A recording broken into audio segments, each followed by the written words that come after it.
Theory of relativity इन पुराण, सापेक्षता के सिद्धांत पुराण में।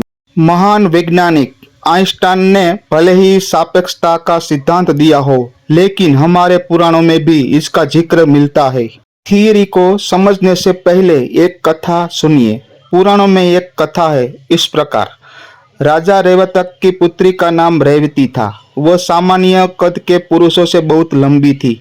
राजा उसके विवाह योग्य वर खोजकर थक गए और चिंतित रहने लगे।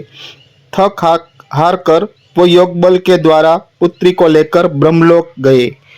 राजा जब वहां पहुंचे तब गंधर्वों का गायन समारोह चल रहा था। राजा ने गायन समाप्त होने की प्रतीक्षा की। गायन समाप्ति के उपरांत ब्रह्मदेव ने राजा को देखा और पूछा, कहो कैसे आना हुआ। राजा ने कहा, हे ब्रह्मदेव, मेरी पुत्री के लिए किसी वर को आपने बनाया अथवा नहीं।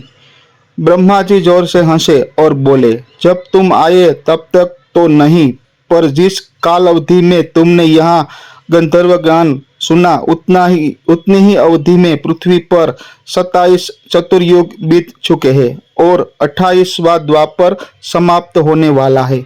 अब तुम वहां जाओ और कृष्ण के बड़े भाई बलराम से इसका विवाह कर दो।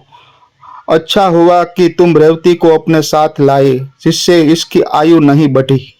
अब विज्ञान और थियरी की ओर आइए।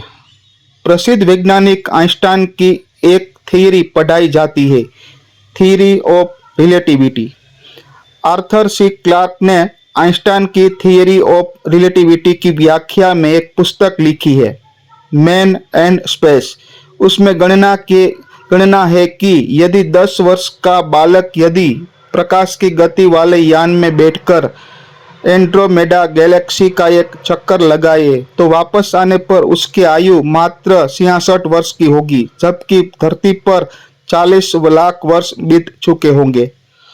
अब आप स्वयं सोचिए, जो बात वैज्ञानिकों को जानने में इतना समय लगा, वो बात हजारों वर्ष पहले ही हमारे पुराणों में लिखी गई थी।